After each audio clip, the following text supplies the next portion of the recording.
Hello, everyone. It's me, Devon, from potentially award-winning podcast Kill James Bond.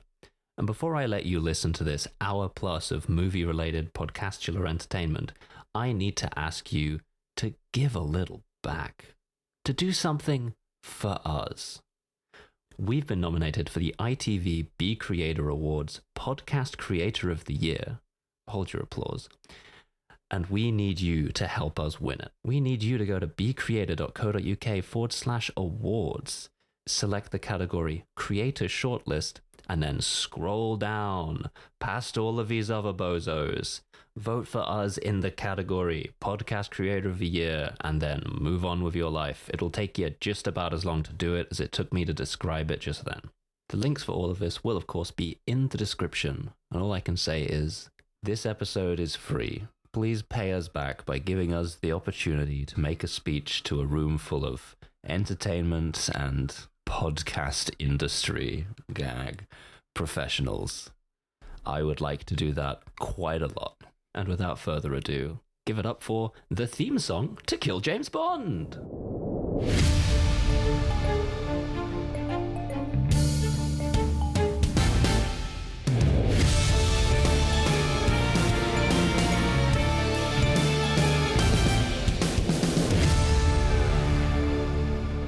And welcome to another episode of Kill James Bond. I am November Kelly. I am joined, as always, by my friends Abigail Thorne and Devon. Hello! What's up? When shall we three meet again? It's been a minute. We're back. It's been I take a week off work and I suddenly get kind of imposter syndrome, performance anxiety, generalized anxiety disorder. All of these beams converge on my location at once, and I think, fuck, I don't know how to record a podcast anymore. So it's going to be an interesting experience, me figuring out whether or not that's true. No worries. I've got an immediate follow-up on why I wasn't here last week, by the way. You said that I was hit and transpride with 12 of God's own sheets of film. I believed the whole time I was there that I had 12. I got home to develop them all, and I realized that I had not loaded half of the film holders, and I had just been firing blanks all day. Fuck to the two insanely dripped out goths. I don't have it. I'm so sorry. It was such a good photo. Oh no! Photography is so brutal. I mean, I had the exact same thing with a pressure plate in my Pentacon, slipped, and I shot what I thought were 3 rolls of medium format. Wasn't even advancing. So I did that on my hot trip to Chicago for the first time. I got 2 photos out of it. Amazing. Welcome to Photograph James Bond. It sucks. Try digital. but so Just use your phone. This is a movie that we've been recommended many times ever since we kind of announced Robbery season. Even people were saying this is a natural bridge from Eurospy season. This movie Topkapi, exactly. And I'm like, yes, absolutely. I'll get round to that. And further to previous discussions of neurodivergence, if you say something to me that requires an action from me relatively quickly, the process, the workflow that I'm going to go through there is I'm going to worry over that for about, let's conservatively say, 14 minimum. Weeks to 20 weeks. That's about right. And then you will receive an answer. And so what would have been, in fact, because the sort of people writing in were right, what would have been a perfect bridge from genuinely Eurospy would have been a phenomenal bridge. It would have been great. They actually were spitting when they said that to us. I have the opposite. Out. I have the opposite neurodivergence, which is that if you tell me that I need to do something that requires an action from me, I did that a month ago. It's done. I've already watched Topkapi. That's a way more convenient form of neurodivergence to have, I will say. Yeah, is there any way I can jump rails to that one? Because that would fucking sort me out. Not that any of us are neurodivergent, of course, because if we were, the NHS might take our healthcare away. But, officially, none of us are. Of course. None of us have ever experienced any kind of mental health symptoms of any kind. I've long been on record as being neurotypical. Yeah. So neurotypical greetings from our podcast to yours. But so this movie is very much like a kind of Euro caper movie. And we've kind of seen things like that in Eurospy season that was slipping out of the spy bit and into the heist bit. And so this was just straightforwardly a really fun movie as well. I really enjoyed it. Well, we also start with a James Bond opening theme song and some bright colors and dots like Doctor No. It's quite a baffling sequence. It is, yeah. As a woman introduces herself to us as Elizabeth Lipp, a thief who is going to steal this jewel-encrusted, this emerald-handled dagger out of the Topkapi Palace in Istanbul, which is like used to be Ottoman Palace, is now full of all of their old stuff. And this one dagger in particular, she really, really likes it. She wants it. She's and getting she's off going on to it. take it. Yeah, she absolutely that's huge. is. Yeah, Emeralds make her come. That's a huge part of it. They make that explicit and textual later in the movie. Yeah, she says of this dagger, it excites her physically like a man does, right? Also, as she says this, there's a bunch of like bisexual lighting. There is, yeah. The lighting in the opening of this movie just goes fucking crazy. I think because they're like, oh shit, we can make movies in color now. Let's use all of them. It's quite difficult to talk about the visuals of this movie because on the one hand, they're very striking. It's very kind of like paint box, kind of, lots of bright colors. On the other hand, I couldn't fucking see because me too. Part of the reason why I picked this is bereft over the loss of my boy Jason Statham. I was like, all right, fine, I'll do like a movie people have been asking for. It's on Prime anyway. It's been like sort of recommended to me on Prime. Let's just do that. It left Prime the day before I would have watched it. Yes. Fuck you, Jeff Bezos. They should have left you in space. I had to watch this. Whoops. I had to watch this on steelmovies.ru. Exactly. I pirated this with 140 of God's own plea.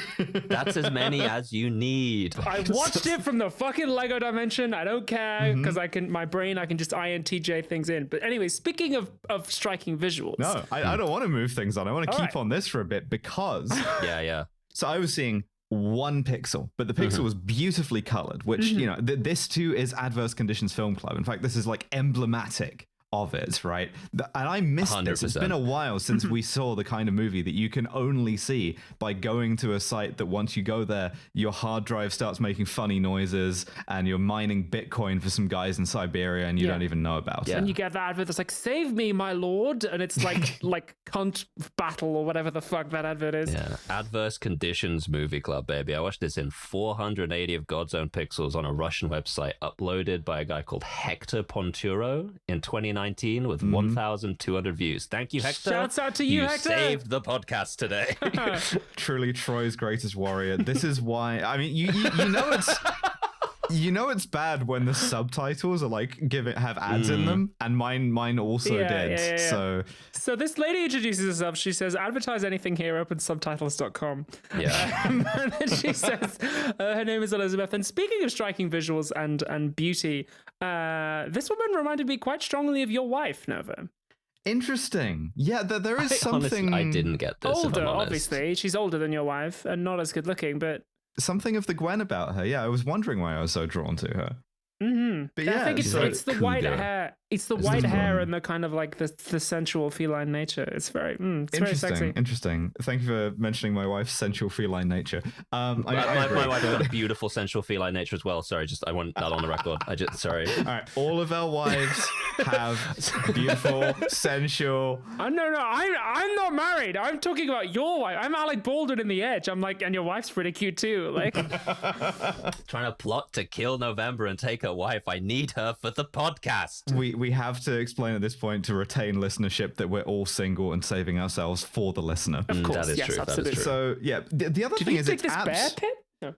It's apt that the subtitles are kind of promotional at this point because this is the bit of the movie that is in itself an advert, right? Yes. Because as is the thing with a lot of movies of the 60s with like what were then considered like exotic destinations, and I'm doing air quotes, so to show that I disagree with it. They were kind of intended to promote the concept of like tourism, and you could fly to these places suddenly if you had enough money to do it. That makes sense. It's like when they sent James Bond to Japan, and they're like, "Yo, if you heard of Japan, they've got a whole Japan over there now." Yeah, and there are multiple montages of just things that are in Japan. Yeah. And that's how you can get like the Turkish tourist board or whatever to kick in some funding or make it easier for you to film there or whatever and get you access to all of the like cultural stuff as you'd be like, we're gonna steal this jeweled dagger from maybe one of the coolest museums in the world. Here's some promo for the museum. It's full of like incredible stuff, right?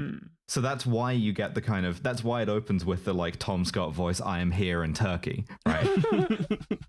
But I do like this as a heist thing of giving you the stakes right up front. And it's not just it's important because it's valuable, right? Like, or it's famous. It's, no, she wants this because it makes her horny, right? Yeah, These 100%. jewels specifically, we zoom in on one particular emerald and she's like, yeah, I love this fucking emerald. This is the best emerald There's in the world. a knife here. It's got 4 emeralds. Let me tell you, I like the emeralds. Mm-hmm. I like I'm the gonna knife. get a really heavy vajazzle out of those. doing Killers of the Flower Moon, but it's I do love them emeralds, sir. So Then we cut to Paris. yes, where 2 men are walking arm in arm, and one of them stops a cop to ask for directions, and the guy stopping the cop and asking for directions is Maximilian Schell, the guy from you've incredibly handsome man. You've seen him in From Judgment at Nuremberg. You've seen him in A Bridge Too Far. Yes, that's You know where I've this seen guy. him. He played a bunch of Nazis. He played a bunch of anti-Nazis because he was a Swiss actor of that generation. So he had to do like equal numbers of Yeah, Nazis. And he was like 6'2" and like had this incredible jawline. Ooh, he's very good looking. Frankly, He's very I had good a looking. massive like crush on him throughout the whole movie. The specter of like bisexuality rears its head again. Yeah, kind of me too, actually. It's the fits in this as well. Like if you've seen, there was I want to say Chris Hemsworth, Ryan Gosling Netflix like espionage joint that wasn't good at all, that had a lot of like menswear in it, and it was kind of biting this kind of menswear in this, right? Anyway, Maximilian Schell, huge fan, massive crush, never been so disappointed to read the word allegations as a heading on a Wikipedia page. I'm so sorry. I thought we should get that out up front before we talk about how no badly man. we all want to suck him off. Okay, yeah, maybe not then. Yeah. But when they turn around and say, thank you very much, officer, and like wave goodbye to him, it turns out Maximilian Schell has a gun in his hand, which is a nice little reveal. What's in the other hand? It's The a little man? glass of port.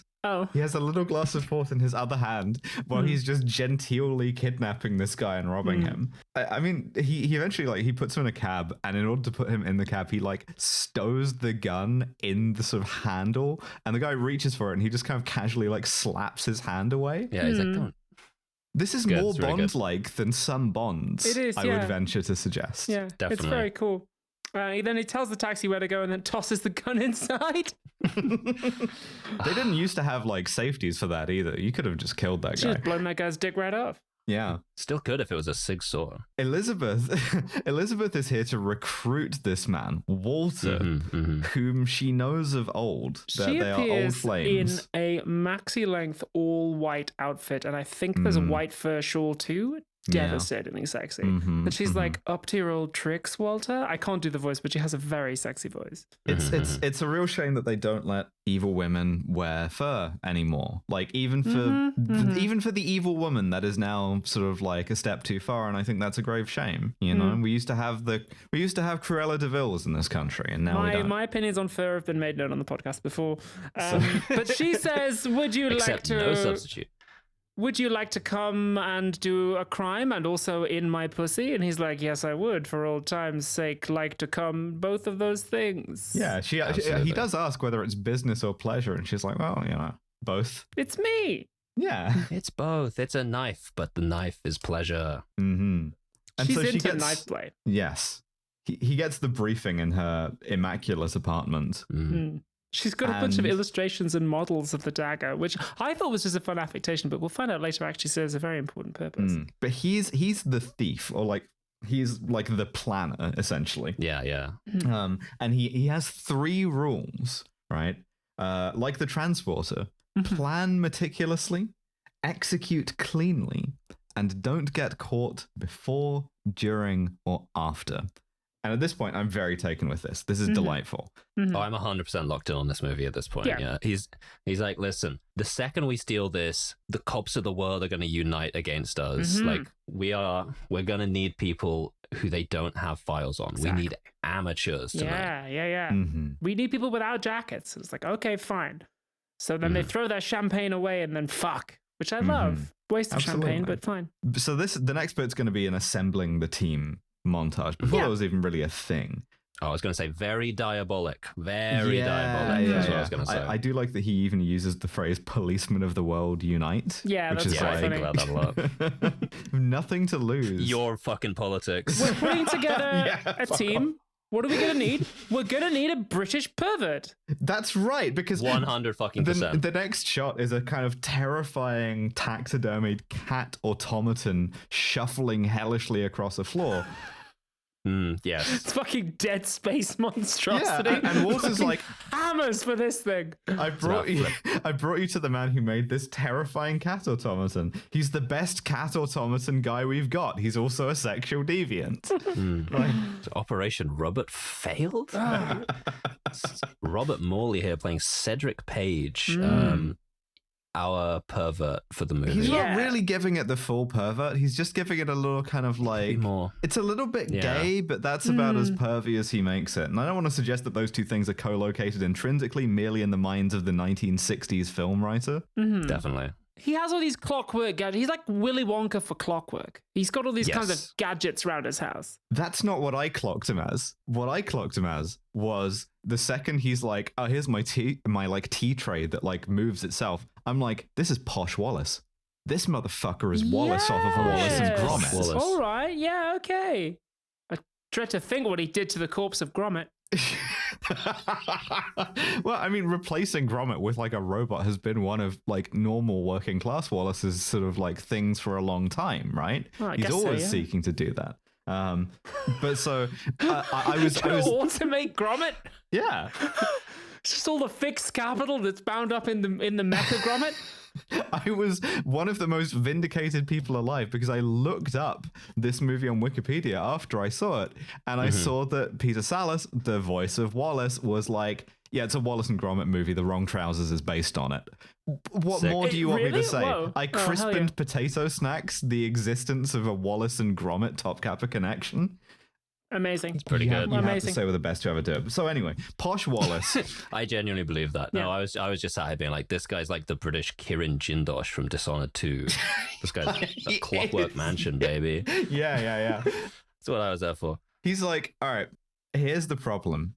The whole museum is alarmed with like a pressure plate. And we're going to do a bunch of bits about this that are going to require some really finicky audio editing. So he's got an example bit of floor. He's hooked it up to a pressure sensor and a tape deck that's going to blast like, I don't know, like Beethoven's Ninth or whatever the fuck. Yeah. And he has Elizabeth test it sexily. Like, oh, just step on it a bit, brackets horny. And she, of course, triggers the thing. And he's like, it's so sensitive, I can bounce a ping pong ball off of it and it will trigger when it hits it. And you get the kind of audio cutting out for Pretty it. good. It's funny. It's cute. Fun gag. Yeah. So the trick is not to touch the floor. So he says, we're going to have to do it like Mission Impossible 1. But the trouble is Mission Impossible 1 shit. won't be made for another 30 years and it's going to end up ripping us off. So we have to do it like us. Yeah, it's sort of a grandfather paradox Yeah, in it's that like sense. Looper. Yeah. Yeah. Yeah. Carving the script of Mission Impossible 1 into my own arm. So they're going to need two men, Julio and Hans, and the base Euro vibes are only increasing. Julio is acrobat, the human fly. And then Hans, big guy. They call him that because he needs to use his hands. Like he's the hands guy. Yeah. And we're also Indeed. going to need one other guy. A We patsy. need a dipshit. We need Yeah. yeah, just to make things interesting. Valve Software's meet the dipshit. Like, actually, the word they keep using, the word they keep using to describe him is schmo, which is really funny if you've seen a particular YouTube edit of Toy Story. I have actually. Well done. That's a good. Thank you. They're Good called pull. Good pull.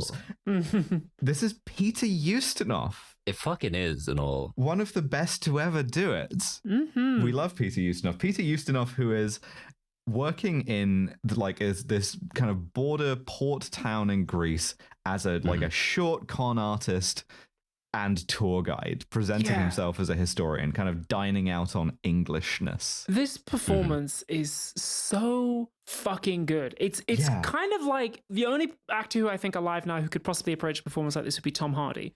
He's got that kind of like genuinely. weirdly bumbling but also energetic and like, oh, I feel sorry for you, you're a bit of a shaggy dog, but also you're clearly like a fucking creep and a con artist. Like, it's a really, really good, complex, layered performance. I love it.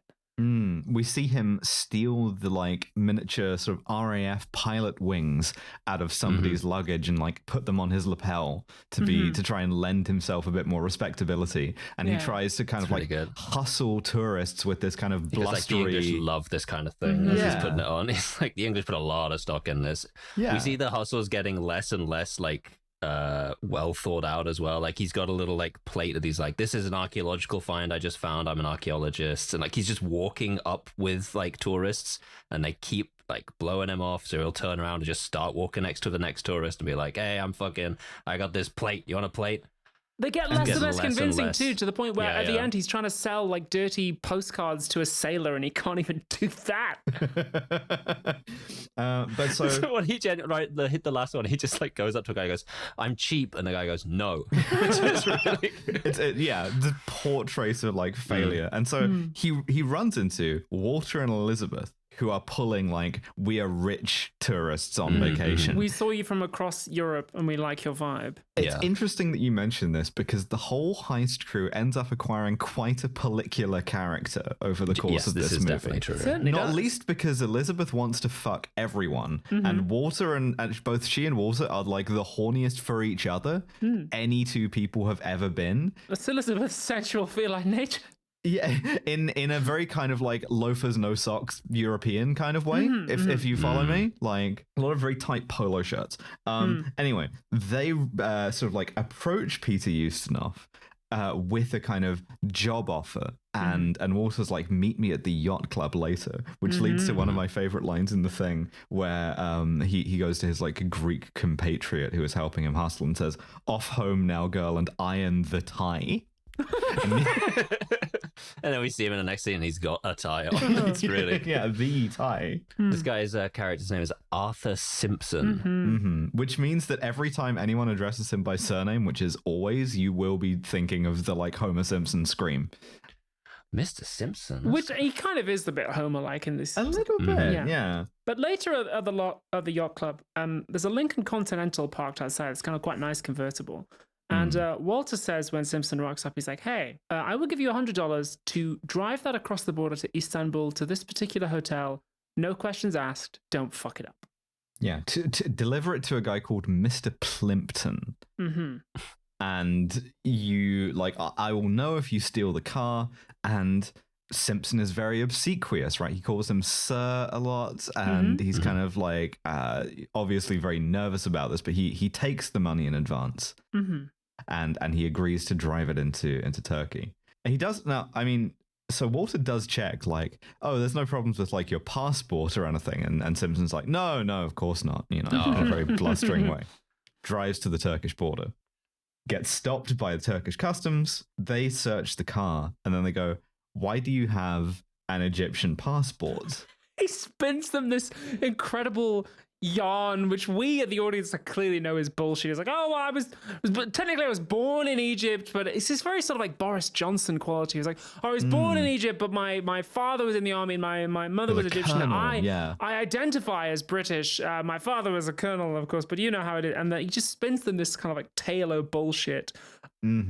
At which point they're like, well, okay, A, your passport's expired, which we do take a dim view of here. And B, this car is full of guns and grenades, which we take an even dimmer view of here. So good. At the like, when he's got stopped the first time, it's so good. He goes like, I know someone who's going to have a problem with this. Me. He at one point like gestures towards the pilot's wings and then doesn't even really commit to it. Like his whole manner kind of changes after they find that concealed within one of the door panels is a rifle and a bunch of grenades. It's like smoke grenades, and he in disbelief picks one up out of the the door of the car. Obviously, all the bodyguards are like, "Oh fuck, he's got a grenade!" and like panic. He then panics and drops it and sets it off and ends up fucking gassing everyone. Shout out to sometime friend, sometime enemy of the show, Gas, returning in a sort of like character role. So one of the Turkish border guards pulls a gun on him and is like, "Mefkufsunuz," right? And he's like, well, "What does that mean?" And it's like, "You're nicked, right? You are under arrest." Yeah, that's Turkish for "you're nicked, mate." Yeah. So the security are in the building. You're going to Turkish prison. He is going to Turkish prison. Well, he goes to Turkish interrogation room, which is a beautiful, beautiful setting, because what that is just a parade of being introduced to more incredibly Turkish men. Yeah. Specifically, the guy, the major who's in charge of this operation, looks like Turkish Brandon Rogers, and he's there with his like sunglasses and his like very slick backed hair and his black suit. He looks like he's in the Men in Black. And the question that they ask him, which I fucking love, and I wish we had a drop of, was, when did you join the Sigma group? When did you get chopped? Yeah. Yeah. A classic do your parents know you're gay question. When did you stop cheating on your wife? Yeah. Now, there's this great bit where like he's sat in the dark and the door opens just a crack and there's this fucking Nosferatu-looking guy just makes eye contact with him for a second, and then the door closes again, and when it opens, a different guy's there. I don't think that guy comes back. I don't think he does either. I think Nosferatu just works for Turkish intelligence briefly. He just got the wrong room. So fucking good. Sorry, don't mind me. Turkish vampire. But so, obviously, as we know, in the science of interrogation, one of the key things to do is to like tip your hand instantly about what you're asking about and what you care about. So they're like, "You're going to do terrorism with these guns to the Army Day parade that we're having in Istanbul, right? Right?" And he's like, "Of course not." And his affect changes again. He goes to this kind of like wheedling, pathetic, perhaps more truthful thing where he's like, this is ridiculous, the idea that I could be a terrorist. My dad wasn't a colonel, he was an acting sergeant. And acting unpaid he goes, sergeant. "My father wasn't a colonel, I just said that to sound important. He was a sergeant, acting sergeant. Unpaid acting sergeant." So fucking good. And he used to tell me that I was a carbuncle on the face of humanity, which is it's sad, right? But this is also Homer Simpson. This too is Homer Simpson in large part. They also bring up the fact that he was deported from the UK for smuggling pornography, and he has this exchange with him where he protests that it was an artistic magazine, gentlemen, you know. It's an art magazine, and they go, and the name of it was, and he's just like, nude asses. Nude asses 500. Spunk loving sluts. Big, huge cum shots. So just completely defeated man. So good. And so the major, because he appeals to the major, and he's like, "You know that I'm not a terrorist because you know I'm too pathetic." And the major's like, "All right, fine. I guess I do know that. You're going to work for us now. Yeah. You're going to infiltrate these people, and you're going to report everything back to us with dead drops by like writing it on like old empty cigarette packets. And we're going to follow you around all the time. And when you drop one of these cigarette packets, we're going to pick it up and we're going to read it and we're going to know." And they put him back in the car. There's a really fun shot with the car, Ustinov and the major are all on a turntable, and along with the camera, and it's getting like it's turning with the car, and he's like, "You have to stop, I'm getting dizzy," which is really good. But yeah, so then they let him go, and we go to Istanbul, city of people who did not consent to be filmed. I mean, listen, it's in public. Photon's already been in the camera, you know? It's in the 60s. You didn't even have to ask. Yeah, just get a lot of members of the Turkish public looking at the camera like, "What the fuck are you doing?" Which I find quite enjoying. Including one guy who's shining a watermelon. Great, love that guy. Which is funny because this is the "whoa, check out the turkey" montage, right? Yeah. In the sense I of say like that every Christmas. OSS Sondiset driving through Bangkok, or like James Bond in Tokyo, right? Of being like, "Wow, it's really nice here. You could take your next holiday in Istanbul." I think we did this same montage with The Adventures of Tony Mercedes or whatever the fuck. That man in Istanbul, yeah. Yeah, Tony Mercedes was also in Istanbul. Tony Maltesers was in Istanbul, and then we saw a lot of like... Yeah, footage of Istanbul. It's the same again. So he goes to the same, he goes to the hotel to drop off the car, and Cedric, the English pervert, is waiting there for him. He picks up the car, he pays him, and so our boy is just about to leave. And the Turks have to finagle it, so he gets stopped by like a traffic policeman being like, oh, sorry, actually only the guy who drove this car across the border can drive this car. So you have to get Simpson back to drive the car, which they do. That means he's along for the ride. He's in the crew. You have to put him in your plan. He's crew adjacent at the very least. And the rest of the crew are chilling at a villa. Hans is extremely irritable, and he's annoyed by the drunken cook who they have, who came with the villa. Do you know who this is, by the way? No. Who this drunken cook is? That's Akim Tamarov. Do we remember him appearing in? Was he in Les Barbeaux? He was in Alphaville. He was in Ocean's 11. Really? Guy like me, so bad at face. Welcome back, returning champion. Welcome back. Yeah, I'm looking to see whether he was in Les Barbeaux, because it seems like the kind of thing that he might have been. But yeah, that's Akim Tamarov, guy you love to see. He is so drunk and so inexplicably Turkish. He was not. That he gets into an argument with Hans, and he like hisses at him like a goose. This is a level of cooked, the likes of which you seldom see.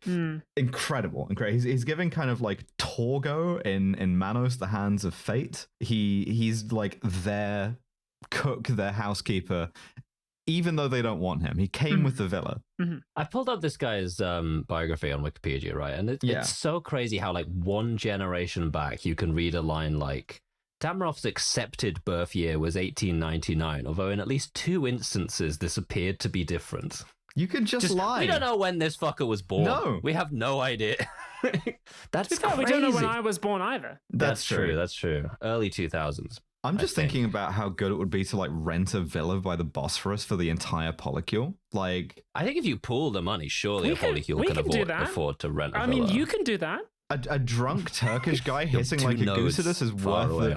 I mean, listen, I've just been back from a week of like strategic summit meetings of merging polycules. I think it's entirely germane to like do that in a more scenic location. The first thing to know about polyamory is that we have people everywhere.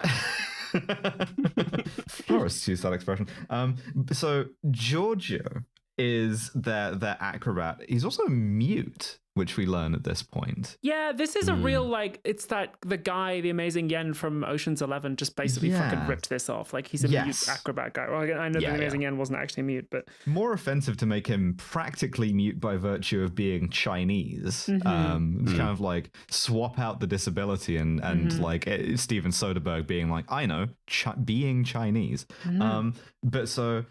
when Simpson shows up with the car, they all have to kind of like keep their cover because they're only expecting. We're just all here as a polycule tourism. By the way, the Bosphorus is still a very, very busy sort of shipping lane, busier then too, and so they're constantly getting interrupted by really alarming like steam whistles. The kind of unsung hero of this movie is the Foster steam siren, because anytime anything portentous happens in one of these conversations, there's a big whoop in the background and sort of everyone jumps a foot in the air.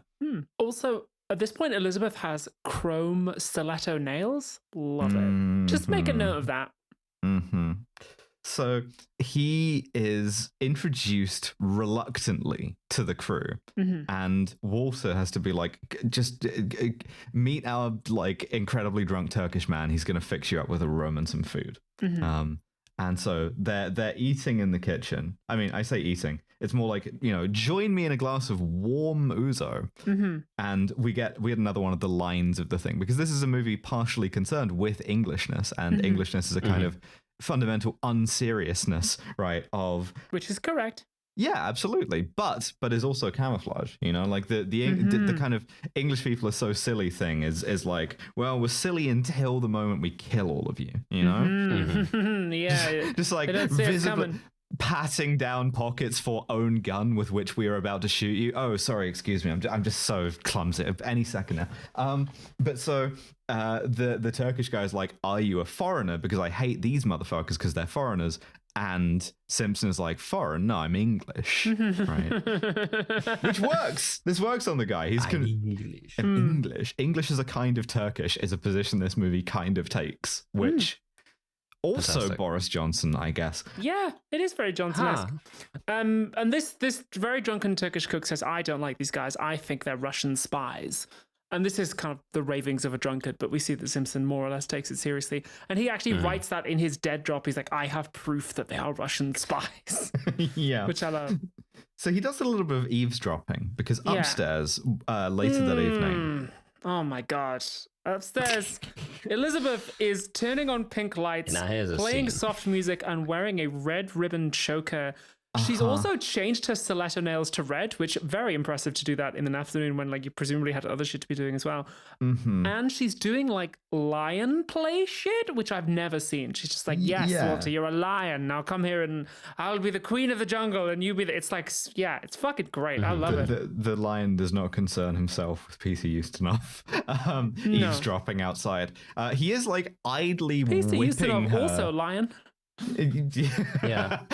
So like Walter is like idly whipping her with a length of cord in like a kind of diffident way, and she's sort of idly she's also kind of fantasizing about every other man she's seen recently. Yeah, because she's like, you're a lion, Giorgio's a lion, Hans is a lion, and I tell you what, Peter Ustinov, he's a lion as well. Really nice eyelashes. And he's outside going like, oh my God. And like Walter is not kind of like annoyed by this, right? Like she says, it doesn't bother you that I'm a nymphomaniac, and he's like, not at all. He says it's one of your most endearing qualities.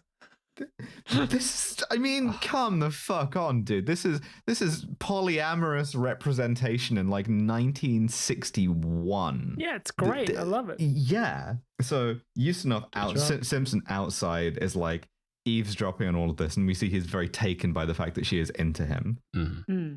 But so she explains that, you know, the emerald is like a man to her. She also wants to fuck the emerald. This woman's gonna fuck the emerald. She is. She genuinely wants to fuck the emerald. And she'll do it. I believe it. I really think that she could find a way. Yeah. So the next day, Simpson drives them around. He's leaving messages for the feds in his little cigarette box. And they see the sights. He's still kind of like, he knows there's something going on, but he's just being their fucking driver. They also go to the carnival, which is right next to the museum. Yes. And whilst they're in there, the Turkish Brandon Rogers, the major, flags Simpson down and has a secret meeting with him. And he's like, I read your dead drop. Russian spies? Seriously? How'd you come up with that one, big man? Come on. I got the exchange, but I fucking updated my firmware on my Roadcaster, so it's gone. But it's like, how did you come to that conclusion? He's like, I deduced it. It's like, how did you deduce it? He was like, the cook told me they were Russian spies. And he's like, all right, good deducing. Nice deduction. Yeah. Key part of like covert human intelligence source handling, though, is reminding your source that they are incredibly unfuckably ugly all the time. Yeah, right? this is really funny. Being like, come on. There's no way she wants to fuck you. What else did you hear? And he tells him with some reluctance about overhearing them in bed and being like, well, but she said my like eyelashes were like pretty or whatever. And the major's like, how stupid could you possibly be? Yeah, it's a fool. She knew you were listening. Otherwise, she would never have said something so stupid. It's like, you look like a partially shorn community theater production lion in the Wizard of Oz. Like, why would she possibly have sex with you? And you see him kind of crumple a bit at this. Okay, yeah. But I guess I forgot I was an Ogo. Stupid. You're not an Ogo, Peter. No. It's okay. He's quite attractive. Yeah. So they're at the fair to meet a guy who I have designated as absurdly sexy Turkish carny. Yeah, Josephat, I think is his name in the movie, but yes, I also just was like, reasonable. that's just the hot Turkish guy. One of the other hot Turkish, one of the many, in fact. Hot. Yeah, it's wild. But so he's their contact there, and part of the plan works out with him. We'll see how later on. Meantime, the major is like, look, they're all going to get arrested on Saturday, right? If you don't find out who they are and who they're fucking working for by then we'll just arrest you too, big man. This is a really compelling bit on the kind of security side, because they don't know they're in a caper movie. They think they're in Day of the Jackal, right? As far as they're gonna open fire at the army day, they're gonna kill a bunch of world leaders and shit. They're gonna kill the dignitaries and shit. And in fact, that night, Simpson overhears them talking about the plan and misunderstands in such a way that when Walter's like, oh, once we've done this, even the army won't be able to find us. And he's like, oh shit, they really are going to shoot up the army fucking parade. Oh no. He misunderstands and thinks that they're terrorists. The polycularness intensifies, right? Because the argument they're having is Walter sees Giorgio looking at sports car brochures and he slaps them and tears them out of his hand. And he's like, there's going to be an entire army mobilized to find us, right? And anywhere from Istanbul to Peru, any overnight millionaire will be noticed, which I always like as a turn of phrase. And Giorgio not only sees the logic of this, but he kind of grins sheepishly, and he takes Walter's hand and slaps himself playfully. And I'm like, this is some advanced. It's sensual. It is. I like that dynamic. Kind. I don't know. It's fun. It's a fun maneuver. I'm gonna try that next time I hurt someone's feelings. And be like, They should host a podcast. Yeah, that's true. So, but the Simpson and the cook are eavesdropping downstairs, and the cook drops his warm glass of ouzo, disgusting. And Giorgio earns his fucking keep on this one, because everyone else is like, "What? Find out what that was." Giorgio running jump off a second floor balcony onto the lawn below. Giorgio is approaching your location rapidly. Descending weirdly, Grindr doesn't usually show altitude, but it's a couple of meters away, but I don't know which direction it's directly above. Giorgio is fucking descending. He's on a glide slope, But Hans ends up chasing the cook around, and the cook ends up slamming his fingers in a door, breaking them in the process. That's why they call him Hans. Yeah, because he needed his hands, and now they're fucked. Yeah. I'll tell you what, Hans, that is a guy who is in Le Barbusse. He plays the American spy. Oh my God. That they all throw out of the window. Yeah. This is Jess Hahn, baby. Developing a really authentic enthusiasm for the 1960s European film industry just by virtue of how many of the same guys are in all of them. There's some pretty good movies. There's some pretty good 1960s Euro movies. If you like the same people getting cast in stuff again and again, wait till you hear about the current film industry. We spent some time getting to the bottom of what the good movies from the 60s in Europe are, and there's 4 or 5. I'm just so glad that this is my job and I get to do it with my friends. But to me, this is very reminiscent of The Lady Killers specifically. Not least because the next shot is quite a comic one of Hans just sitting on the couch despairing with both of his hands in casts. Really good. He keeps those casts on for the whole rest of the movie. He does. Good. But so they're like, okay, well, Hans is gone. Now we need someone with upper body strength. So it literally has to be Simpson. Yeah, we got to deal him in. And so they test him first. They're like, can you put this... if we attach a rope to this couch that Elizabeth is reclining on sexily, can you pull it towards you? Are you strong enough to do that? Yeah.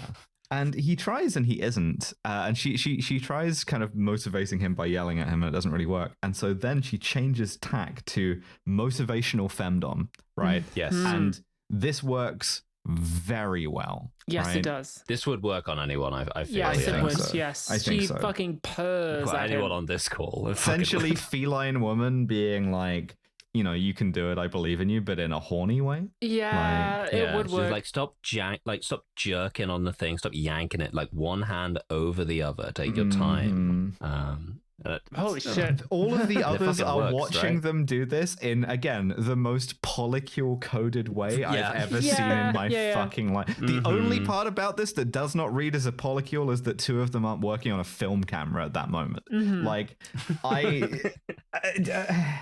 One of them's like, oh, fuck, I fucked This podcast's like a fucking advert for polyamory at this point. Christ, I hope so. Listen, I have a beef about this, right? I saw the fucking Steven Soderbergh movie, Black Bag, the other week, right? Which is meant to be like MI6 comedy-ish kind of thriller about relationships. And the thing with Black Bag is Michael Fassbender. I like Michael Fassbender, but like he the needs thing to be in some good movies. This is true. Black Bag is genuinely and unironically like polyamory phobic. Right, it's I shit you not, it is a movie. You're watching this with the jackals. Yeah, it's a movie about how like monogamy is like a force multiplier, and like being in shit where you just love your wife makes you a better spy. It fucking sucks, right? So if someone's got to advertise the polyamory, someone's got to be normalizing this shit.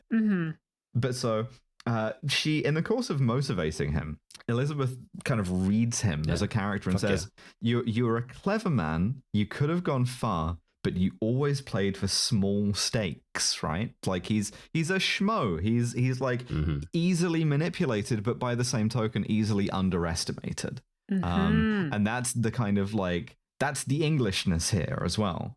Oh, we're on some Italian job shit.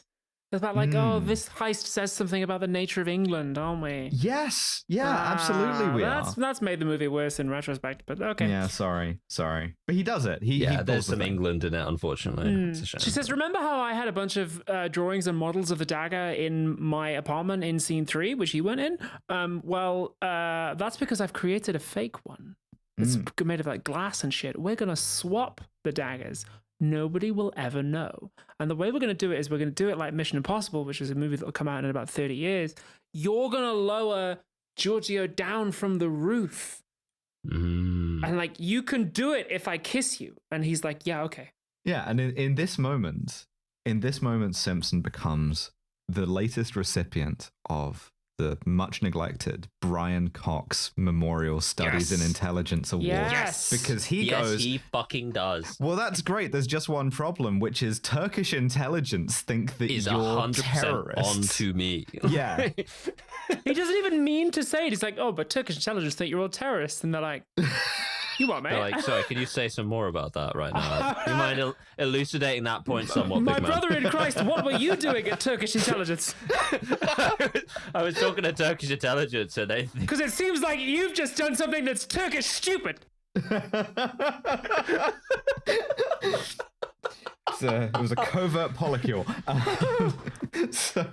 Turkish unintelligence. He immediately fesses, just fully fesses to it. They're not even that mad at him about it. They really aren't. To be honest, like Walter's kind of like, well, that's kind of on me for like using you to smuggle the arms. He mentions the guns and they're like, oh shit, you told them about the guns? And they're like, no, they found the guns. That's why I'm here. And the gas. They're regularly checking to make sure that the guns and the gas are still there so they know when you're going to move, which means now you can't use the guns or the gas at all. And so this sends Walter into plotting mode. Yeah, because the original plot was that we were going to use the gun to shoot out the searchlight, which is like a lighthouse beam. We're going to shoot that out so it's going to be dark, and we're going to use the gas grenades to incapacitate the guards. So now we have to modify the plan. And so Walter paces around for a bit, and then he's like, I got it. I know how to do it. Yeah, there's a thing that he says later, which I really incredibly hot, both character and actor here, where he's like, he just says casually in a very debonair way, I never liked that gun. It upset the artist in me. And I'm like, I love that. Yeah. But so instead of this, what they're gonna do is the fucking robot cat professor is just gonna like sabotage it. Like Elizabeth is gonna like charm the lighthouse keeper where the searchlight is, and then the professor's gonna get in there and he's gonna like manually slow down one of the gears, which is gonna give them like an extra 20 seconds on the roof because it's gonna turn slower. I'm like, yeah, sure, perfect. Her line on it is really good too. She's like, I'm gonna distract you with something no Turkish man could ever say no to. Arguments about the origination of yogurt. Fuck. Turkey invented bread. You are dog people. I was going to go Turkish delight, but all right. Just going up there being like, cheese was invented in Albania, prove me wrong, and doing the kind of like one person versus 20 other people Jordan Peterson. Impromptu Jubilee moment with it. What's it called? Jubilee? Yeah, Jubilee. Yeah, one me versus 20 Turks. Yeah. I'm doing that one. I'm losing on purpose. So the other way is to get rid of the guards, instead of gassing them, and sad to sideline friend of the show Gas here, what they're going to do is they're going to use one of the professor's devices, which is like a parrot that's got a tape deck in there. It's like a robot parrot. That's what you say. And they're going to use this as a Commandos 2 style distraction item, and it's going to play Elizabeth laughing out of it, and the guard's going to walk around confused and horny for a while. So they set up everything, which involves a shirtless Peter Ustinov with his chest covered in rope, and Giorgio wearing a corset, and and a bunch of like weird implements laid out on a table. And I'm just like, yep, I had weekends like that. Yep, no problem. Yep, that's in the movie, 100%. They're setting up to do that. They're being followed around by Turkish Brandon Rogers and his Turkish dudes, and so they have to like lose their tail. And they do this by going to like a 20-minute long wrestling scene. I love the wrestling scene. Yeah. The whole time I was I thank God for the wrestling. the idea of the wrestling scene, but it does fucking drag. It's for me. You motherfuckers got your polyamory scenes. Give me my greased up Turkish men, all right? That's fair. Okay. I'm not complaining about the Turkish man, right? 30 or 40 greased up Turkish men wrestle for ages. There's two Turkish cops following them, two Turkish spies following them.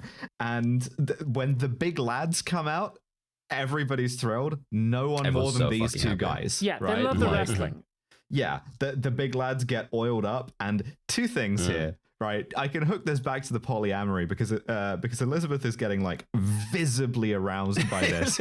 Loves this. Yeah, Walter just like moves in front of her. No. He moves in front of her as it's like sort of in jest, and then like rests on her shoulder. This motherfucker's getting compersion. Yeah. It's nice. It's happening. It's real. The thing that's so basically the deal is they're all trying to sneak out one by one, using the fact that the Turkish cops are super into the wrestling. And there's a really, really cute bit where like every time one of them leaves, the cops have to have like a kind of silent like shoving match to determine which one of them has to stop watching the wrestling and go and follow them. Yeah, I do really enjoy that. Until eventually they just like kind of lose all of them except for Hans. There is an aesthetic moment here with one of these cops where I just write down, you will never take a phone call on a corded Bakelite handset out of the window of a Turkish security services VW Beetle, which is an alarmingly specific feeling that I've had in my life, but it is now unlikely to do that. They also leave the car which has the rifle and the grenades in. They leave that car at the stadium, so the cops are just leave it there, but like, they don't touch it. They must still be here because the car's still here, so like they must all just be in the bathroom together for hours as like 5 of them. I can't imagine what they're doing in there, but all right. Walter wanders off with a really nice, what I think is a Contax, and takes a bunch of photos and then tricks them and escapes that way. Oh, I missed this, but yeah, nice. Yeah. And then it's just Hans. It's just Hans that don't work. He's just like, my role in this is to watch the wrestling. Hey, I'm just going to watch the wrestling. You Sit here with the cops and watch the wrestling. Wait for my share to come in. So the palace closes along with the museum, and they get in afterwards through a trapdoor that they leave slightly ajar, portentously. And they get up on the roof because they have to get in via the roof. And we discover that Simpson has vertigo, like from the movie Vertigo. He's been honest about this the whole time. He's like, I am fucked with heights. Yeah. I'm so fucked with heights. And it's great to see phenomenal pussy representation. Like, 100% with you, man.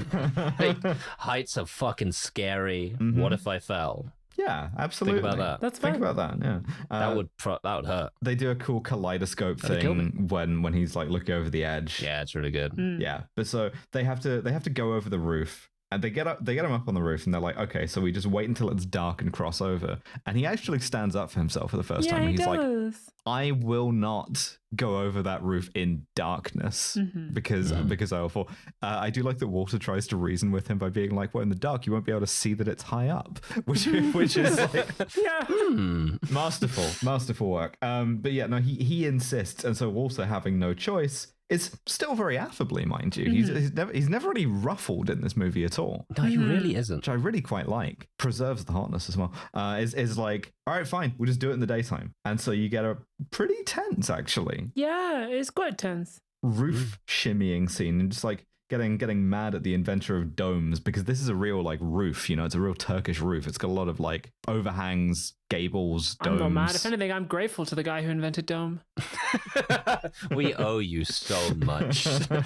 I assume that it was a man. Interesting. I don't subscribe to. Yeah, I mean, why do you think that? It's interesting that you think that Dr. Urtka has to be a man. I don't believe in great man. I don't believe in great man theory. I think that like dome was invented as a kind of historical inevitability, that when the material conditions for dome were created, it just kind of like, was the next logical step in a bunch of places. And the first one of those gets called the inventor of dome, maybe. I think two men invented it. It takes two men to have dome. I don't believe in man theory. I don't think men exist. I've never seen one.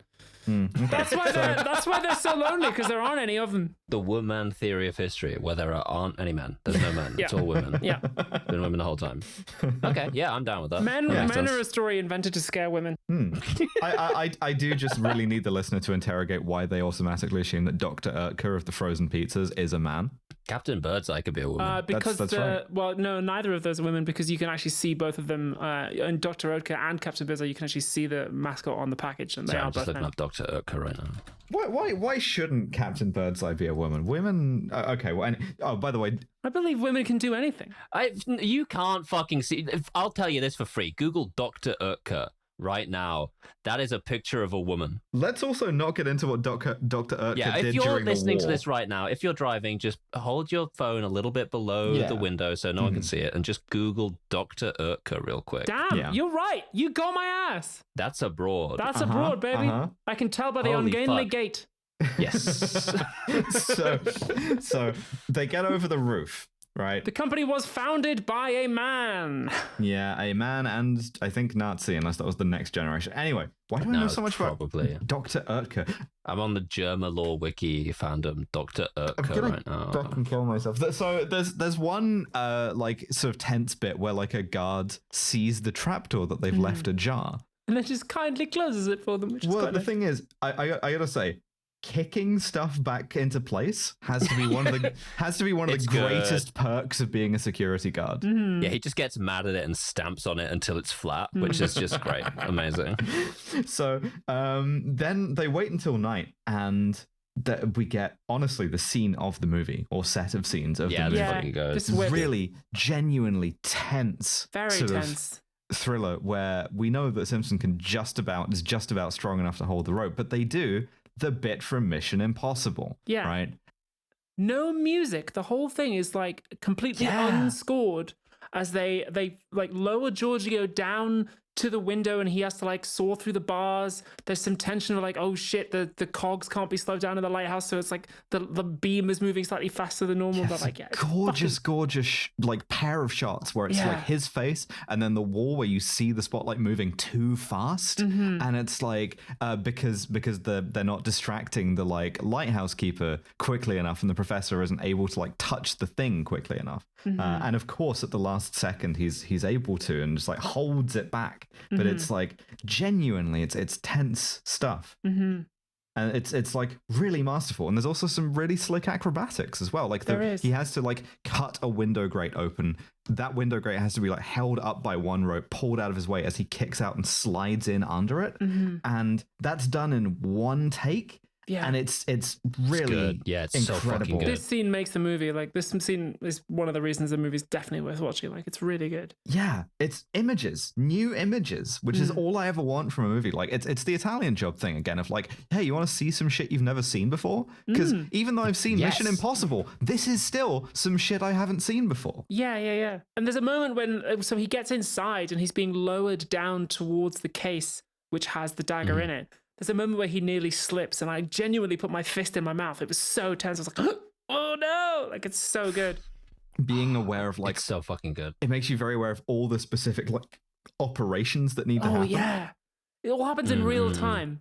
He has to get lowered down open the case with a key that they've had made, get lifted back up, and then the rope has to get like handed over from Walter and Simpson to just Simpson, and he almost drops it, and it's so much shakier when it's just him holding it because Walter has to like pull up the case. Walter is like, he's like marking on the rope different points where it needs to be moved to. It's just this little white line on the rope, just matching up perfectly with the white line he's drawn on the fucking cobblestones, and it's so good. It's so effective. I want to note by analogy, right? Part of the reason why we made a big deal when we did the Charlie's Angels reboot of the line, if we're not out of here in the next 10 minutes, we're all going to Turkish prison, is because it's a funny line in and of itself. The tautologies are funny. It's really funny to be like. but also because like it's a cheap way of establishing stakes, whereas this movie is a great example of showing and not telling, right? In that it doesn't need anyone to go, hey, by the way, if you drop anything or like brush the floor in this scene, like the alarm goes off and we're all going to Turkish prison. Yeah, we know that already because we've had it demonstrated earlier in the movie that like I can see any touch will do it. The tension. I can see the tension. It is physically embodied in a rope.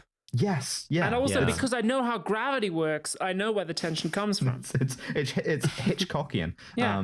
But yeah, it's like you can seed all of this stuff earlier, which we do because there's a bit that wasn't important to talk about at the time, where when they're strapping the twink into the corset, Walter like finds a cigarette in his pocket, and he's like, if this had fallen out onto the floor, we would all be in Turkish prison, right? Like it's like in the moment, just show me the thing. Yeah. Like there's a moment where like he is slipping past the case as it's lifted up, and he goes to replace the dagger with the fake one, and like nearly drops it. It's like, oh fuck, like he's so close, and he nearly fucks it up, and then it doesn't. He has to like steady himself on the like mannequin of the Sultan that the dagger is placed on. And then as he takes it off, I'm just thinking like, please tell me you remembered which one is the fake and which one's the real one. I went back and like rewound and went frame by frame to make sure that he like, and then you get the realization that again, it doesn't tell you of he has to like keep it together long enough to go back down with the case as that gets lowered down, make sure like steady that into place, lock it so nobody knows anything's been taken, and then come back up. And this is excruciating. Yeah, it's so good. It's so fucking good. It's so good. There is no, this hasn't been imitated in a way that has the same source. Mission Impossible, the wrong trousers, it still doesn't have the same, like... They wouldn't have the chutzpah to put it all in real time. Yeah. They wouldn't. It would be cut up. It would be interspaced with a different scene of someone else doing something else. Like, they would find some way to, like, defang the tension here, but this is perfect. Yeah, it's so good. As they lift him up and as it's done... He like climbs out through the window, and we get an honest to God jump scare cut to the wrestling. Yeah. Because the crowd all cheer, and it's like that's what we're doing now in the movie. Have I talked about the cockatoo moment before? Have I mentioned this? No, I don't think you have actually. Okay, so Citizen Kane features like a really abrupt cut to movies. Like a screeching cockatoo right in front of the camera, really loud as anything. What is the function of the cockatoo? Yeah, I've explained this, surely, right? Like, I don't think we have actually said it on the podcast. Okay, sure. Well, but so Citizen Kane, like, obviously a big deal at the time. A lot of people trying to puzzle out movie. what, You might like, have heard of it. every single thing in Citizen Kane meant. You know, like what's the purpose of this bit? And someone finally asked Orson Welles what the point of the cockatoo is in this one cut, and in this very laconic Orson Wellesian way, he goes, it was to wake up the audience. It was the entire significance of the cockatoo. And I'm like, anytime I see something like that, I'm like, yeah, like the cockatoo in Citizen Kane. And that's what the wrestling bit is there for. It's to wake up the audience. Fantastic. It's great. So good. But so fucking good. As they're like Speaking lifting of birds, him out of the though. thing. Yes. Indeed. There's a little like, I think it's like a little Delta Finch, but that's a really tentative identification on my part. Some kind of finch, definitely. It's flapping around the whole time. I didn't get a good look at it. But it gets in as they're closing the window and sealing the window up afterwards. Mm-hmm. And it's still stuck in there when they're done. Yeah, just flapping around. Just leave that. But so they have to escape over the roof and down a zip line. Yeah, They have a camera on the zip line, it's fun. Which is little POV. innovative. You are ziplining. Joseph, incredibly sexy Joseph, is literally only here for the zip line, like the "I think you should leave" bit. He's just there to be the guy who sets up the zip line. Yeah, so they can get off the roof and get home. Yeah. Well, actually, no. He does have another important function. No, he has because they give That is him true. the dagger. Mm-hmm. Yeah, because part of his like role in the circus is that he has a sort of fucked Madame Tussauds caravan, and one of the people in his Madame Tussauds is one of like a statue of the Sultan, and it has one of the daggers on, so he swaps the dagger out to try to get it across the border. Yeah, because the fair, they're leaving Turkey tonight. They're crossing the border. That's how we're going to get it out. So they all head back to the wrestling. So it runs till really late. Because the cops are waiting for them by the car, and they all walk straight past the cops, get into the car, and leave. They're like, yes, They're like, bye. yes, yes. I should also say, just on body language alone, Walter and Elizabeth are in this moment the two horniest any human beings have ever been for each other. Oh, it's so good. And then to cap off the plan, they do my favorite thing in the entire world, which they all go directly to the cops and go, "There were guns in our car." I love this. Yeah, it's kind of talented Mr. Ripley of like, you know, I'm gonna have like an intellectual duel with the cops here. The drunk Turkish chef is there too, but he's passed out on a bench, right? He, having failed to make anyone listen to him that these are Russian spies. Yeah, they say, "Oh, we heard a strange rattle in the car. We were at the wrestling all day, weren't we?" I was like, yes, we were. Simpson's our driver. We're all polyamorous tourists. And we found these guns in our car, so we thought we'd do the right thing and come and report it. And the Major is sort of suspicious of this. We see him circle a note because he's been warned before Simpson decided that he wasn't going to like do any more informing before he won the Brian Cox Memorial Award for Studies in Intelligence, that there was this guy named Joseph at the fair by the museum who's waiting for a signal, and he circles fair and museum about a dozen times over the course of this interview and draws like a million arrows Big between question them. marks next to it. Yeah. The cop brain sort of like the wheels turning. So Joseph is like, he's getting his caravan searched as a precaution because of there's a little aspect in the previous scene where the cop is picking which photo of the guns to show to the collected polyamorous thieves, and he's got one where he's like circled the weapons in red a bunch, and he goes underneath that to get a clean photo to hand over to them, which I like that. It's good. It's like, are these the weapons in question? And Elizabeth's like, "You're very clever. Well done. Yes, that is them. You must have found them." So the cops kind of inspect the caravan. I really like one of the cops actually has to get uppies to like from Joseph to like go and look at the thing. Takes a sort of cursory look at the soldier and is like, "Okay, sure, on your way." Cool dagger on that guy. Anyway. Yeah. We're all mentally substituting in self-preservation society in Turkish. And then the loudest alarm in the world triggers as this tiny little finch lands on the floor at long last, and every phone in the world rings, and you see it work its way all the way up to the Major, who's like, "I see how I've fucked up here. I thought you were terrorists, but you're not. You're just thieves." And it's just like, what? The what? line It's of like, the fucking movie, baby, where he goes, "A little bird told me." Bam, it's like, it is. It's like Hays Code shit, right? The law always has to win, even the Turkish law, and everybody goes to. He says the thing in Turkish. He says, "What is it, Mashugana or?" I don't remember now. I don't remember what it is. I don't remember either. But yes. Mefkustaners. It's like, you're under arrest. You're fucking nicked, son. And we all go to Turkish women's prison. Which, can I say something? I thought you would say that. Turkish women's prison seems to just involve being marched around in a circle by a Turkish woman in a Turkish woman prison uniform. Yeah, with a whistle. Yeah, with cool. It seems to follow logically. Yeah, the guy's prison is just next door, actually, so close in fact that they can talk through the bars, and Walter and Elizabeth do chat through the bars, and Elizabeth's like, "I've got this plan," And Walter's like, oh yeah. All of them on the other side, like, oh my god. They're like, oh yeah, what is it? You're gonna break us out of? She's like, there's the secret staircase in the Kremlin where the jewels of the Romanovs are kept. And they're all like, oh no! Womp womp. And they trail this in the credits, which is like them in Moscow in the snow. And I'm like, why the fuck didn't they give me 60 more of these movies? Why aren't there like one of these a year, you know? Topkapi 2. I'll give you an example, right? I saw, rewatched the other day, A Shot in the Dark, the like Peter Sellers, Pink Panther, Inspector Clouseau movie. We'll get to it. Worse than I remembered, I will say. But here's the thing. Peter Sellers made some dog shit movies. Made some dog shit Pink Panther movies even. They kept letting them make them. They kept making those. Like, and it's not as if there's a shortage of people who are willing to go and see mediocre movies because we know, right? It's just that the mediocre movies that keep getting made aren't fun like this. Yeah. I want a million more of these. I want to see the Russian polyamorous thieves in Russia take Russia and Moscow.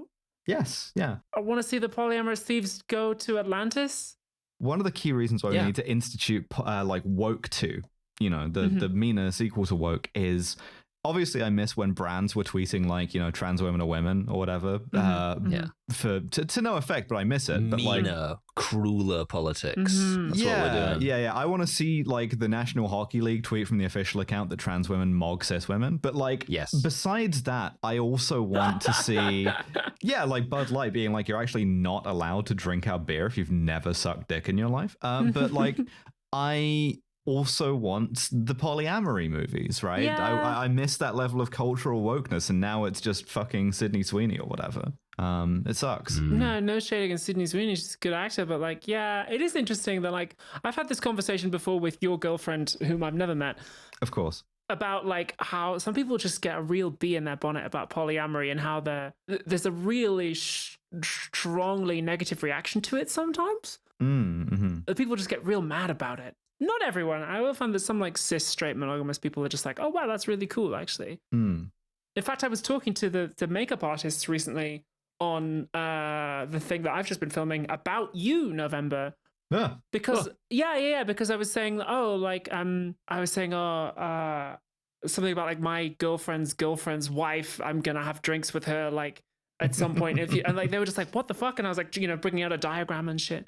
So some cis straight people are cool with it, but like there is a strong anti-polyamory streak to a lot of like mainstream media and discourse that I would like to see remedied. Yeah, absolutely. It sucks to live in a kind of like cultural time of like cultural revanchism or whatever, or like cultural retreat. You know? You should be allowed to have as many girlfriends as you want. That's true. I want one. That's fine. Yeah. You should be allowed to have multiple. Not even just girlfriends, right? Like, you know, when like same sex, you know, like same sex marriage came in, people were like, next thing you know is going to be like, oh, you can just marry as many people as you want. Fuck you. I want that. You should be able to. That's true. Yeah. 10 dads, no kids. 10 dads, no kids, one house, no HMO license. Like, these are structural things. Anyway, of course, I'm a straight, single, monogamous, cis, we're all Christian. Yeah, of course. Yeah.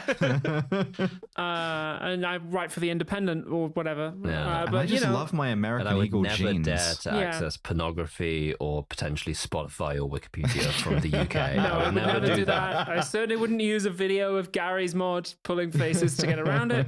Or a VPN, because that would be illegal. Yeah, and would allow you to watch movies like Topkapi, which we don't have to just talk about subjectively. You're so right. We have a science-based system on this podcast, in much in the same way that like Professor whatever it was has a science-based system. Ours involves fewer like terrifying robotic automata. Gears, but and more a series of 4 scales. It's called the SCUM system. It stands for SMARM, cultural insensitivity, unprovoked violence, and misogyny. On a scale from 0 to 7, how smarmy is Topkapi? Not massively. Not phenomenally. It really isn't, because it's a study in a like weakness and kind of wheedling and like Ustinov's character in it is not cool.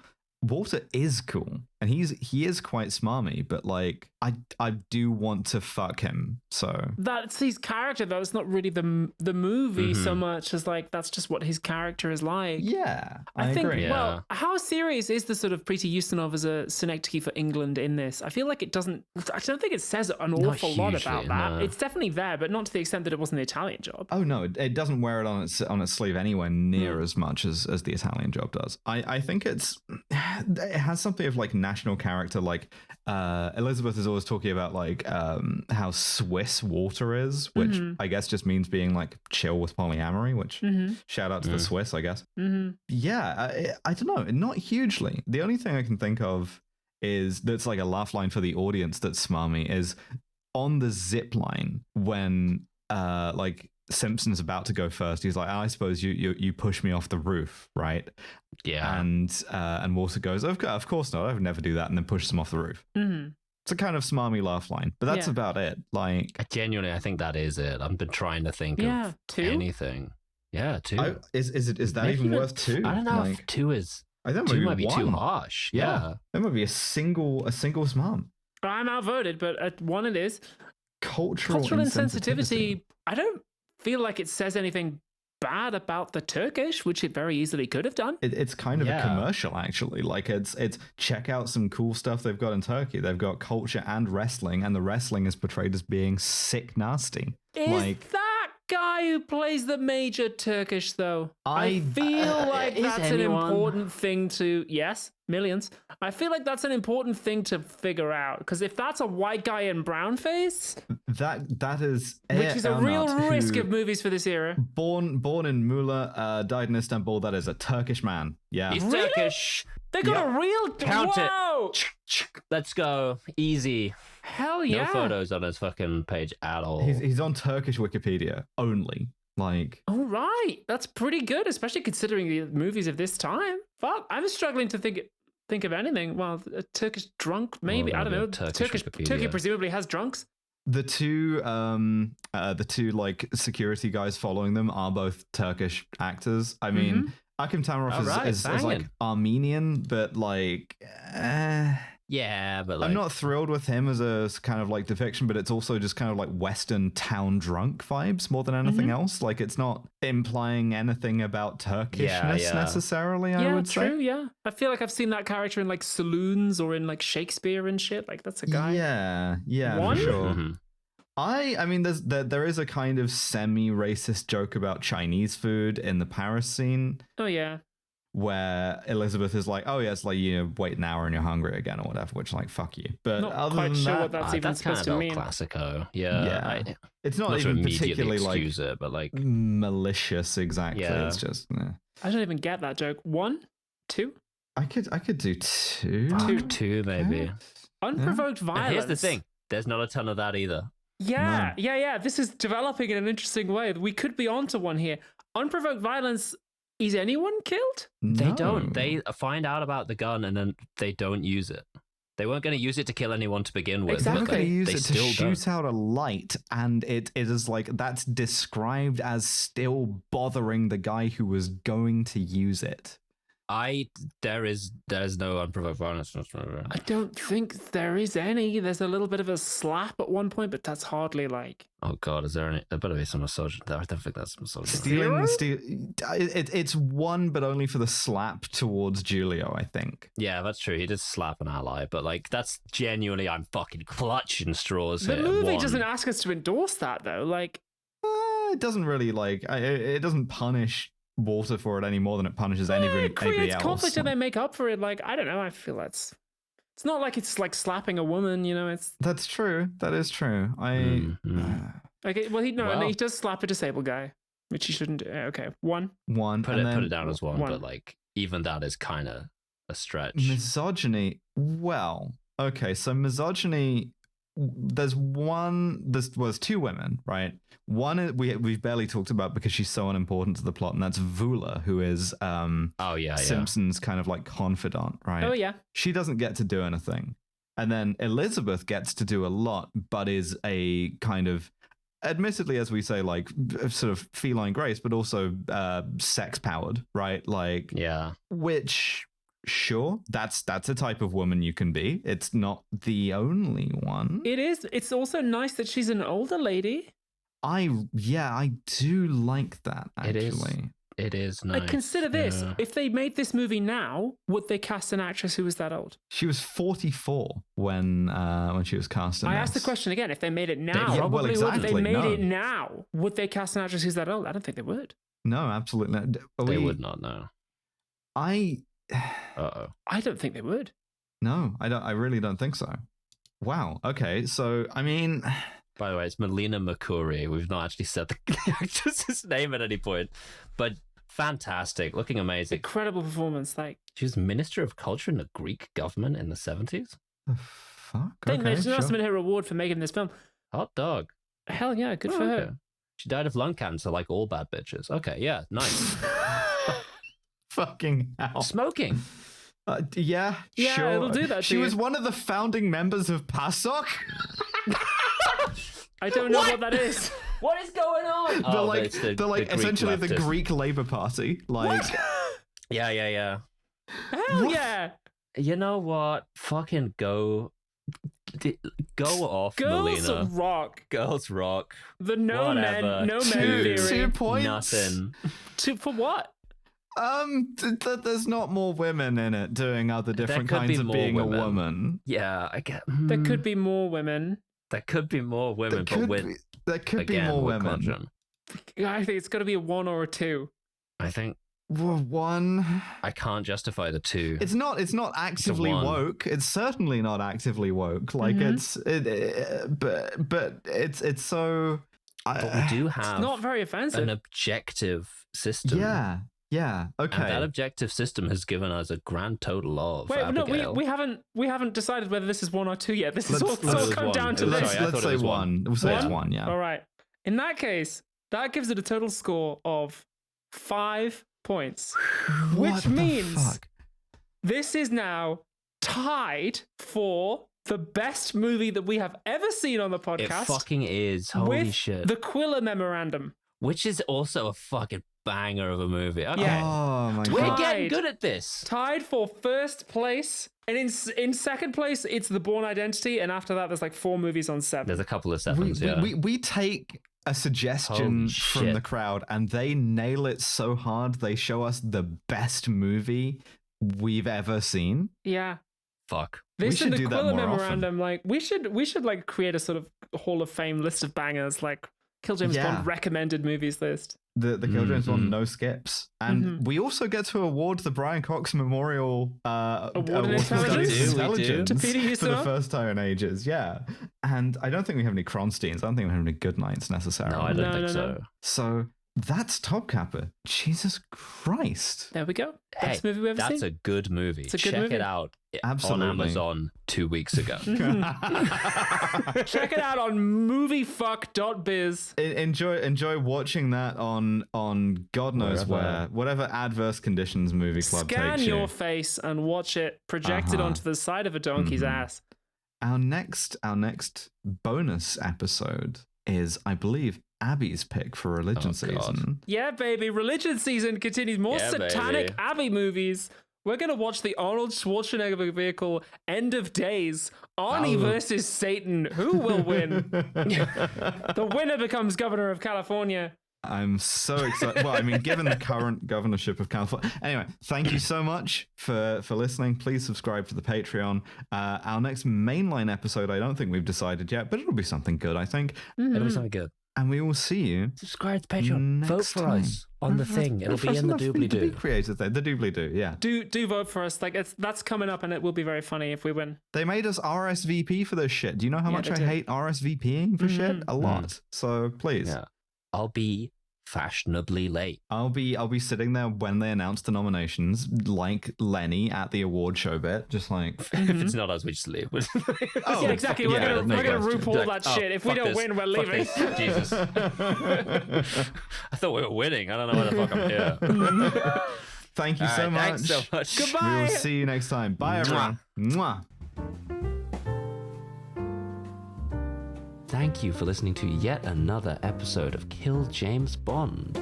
The next episode in 2 weeks' time will be The Usual Suspects.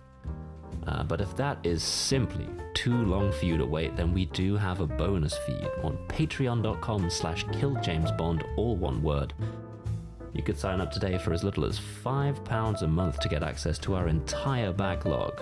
And our next episode, which will be End of Days, starring Arnold Schwarzenegger as a man who is trying to stop the Antichrist from being born. Let's go! And speaking, of course, of our beautiful patrons, we would be nothing without our £15 and above patrons, and those are Lo Bjornsdotter, Candy Fox, Freya Aloysius, Gustavo Lira, Elspeth Hunt, Jordan Gammy, Nick Boris, Mike Berg, Hannah Oberhart, Brooks on Jara Country, Classically Trained Internet Degenerate, George Rohack, Canada Will Remember Devon's Promise, Drone Lover, Yarrick, Live Free or Cry, Melody Moro Gonzalez, Labor Delenderhest. Oh shit, I forgot the Japanese thing. Hold on. I know it's you, Maz. Hang on, I can do this. Dori no anime ga suki desu ka? Good enough. Good enough. Library Hitman, Top O, Trip, Jack Drummond, Max Gemainhard, Vinifera, L Memory, Sorgenfalter, Saiga, Rhododendron. I really like that. Athena V, Danielle Williams, Molly Powerslide, Ashley, Elite Erin's boobs have grown. Hooray! K May Be Okay, Staz, Science Daddy, Vita Braver, Anne Hedonia, Maeve Victoria Roth, just Shannon for now. Claire, Tim Welsh, Liz Rossi, Forrest L. Novell, Arizona, Frog Strangler. I know there are curious gaps in my knowledge. Parasocial Butterfly, Penile Sparing Vaginoplasty. Please do Don Camilo for religion season. Some sort of silly Canadian creature. Vix Cappy, Crush Hazard, Saturday's Claire. I'm still not gonna read that. Lady Houndstooth, Robert De Niro in Heat and I'm not apologizing. Chris Roth, Gilva Gilded Dragon, Claire Baker, Trans Robot, Kakoden, Sisyphus Hypno, Joyous Uwu, Gender Swap Podcast, Tori, the Clocky One. Well, you've got me down on useless lesbian, so now you want me to call you Clocky. Tori, settle down, alright? I'm not happy, I'm not comfortable degrading you quite as often as I am. It's quite as often as you're making me.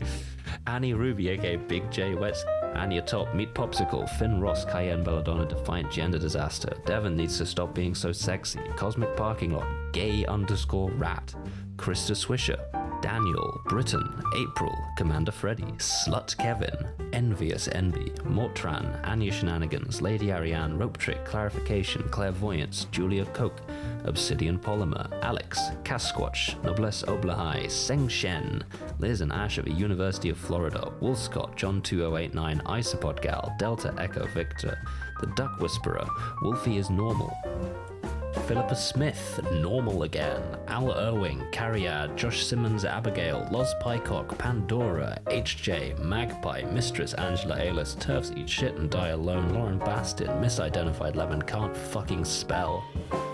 That's what I said last week.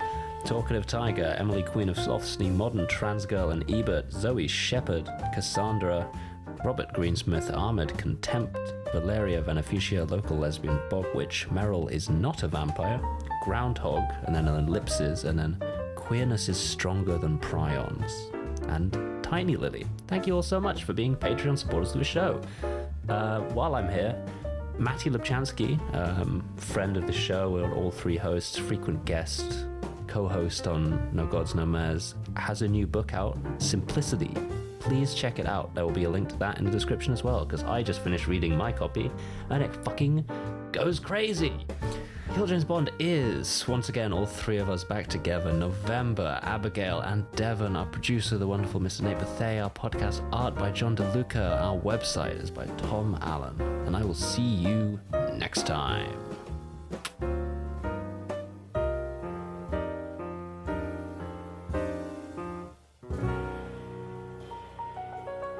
Vote for us and defend, vote for us and defend.